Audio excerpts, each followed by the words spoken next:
கோபாலா கோபாலா கோகுல நந்தன கோபாலா நந்தகுமாரா நவனித சோரா பிருந்தாவனச்சர கோபாலா கோபாலா கோபாலா கோகுல நந்தன கோபாலா.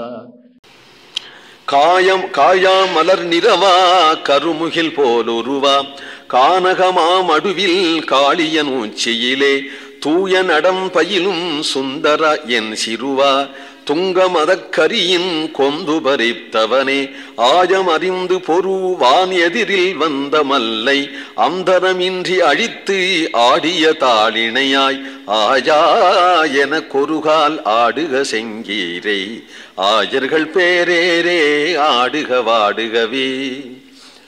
நீலமான புஷ்பங்களிலே காயாம்பூ என்கின்றது ஒரு பூ.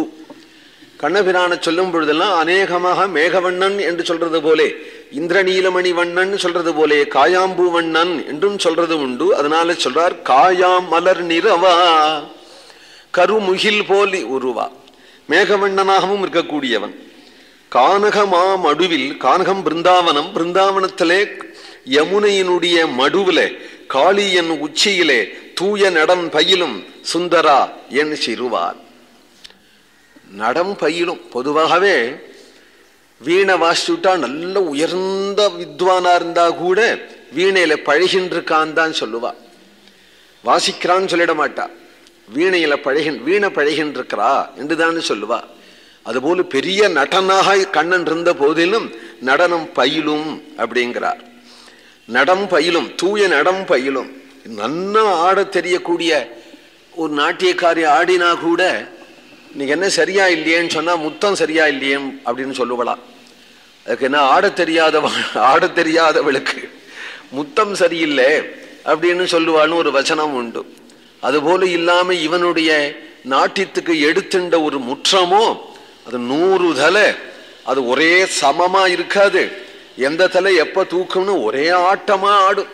இவனுக்கு போட்டிருக்கிற அரங்கு இந்த ஆட்டமா ஆடுறதுல சாதாரணமா ஏறி போறதுக்கே பயமா இருக்குமே, அதுல ஏறிண்டு துள்ளு துள்ளு துள்ளுன்னு அதுல குதிச்சா ஆடணுமானா அப்போ அத்தகைய ஒரு அதை பயின்றா தானே அது வரும். அது எங்க பயின்றானோ அந்த ஒரு பழக்கம் இருந்தாதானே அது வரும். 100 தலையுடைய காளியனுடைய மேல ஏறி தொகைச்சு ஆடுகின்றதுனாலே அதுல ஒரு பயிற்சி என்று சொல்லுகிறார். தூய நடம் பயிலும் சுந்தரா என் சிறுவா துங்க மதக்கரியின் கொம்பு பறித்தவனே.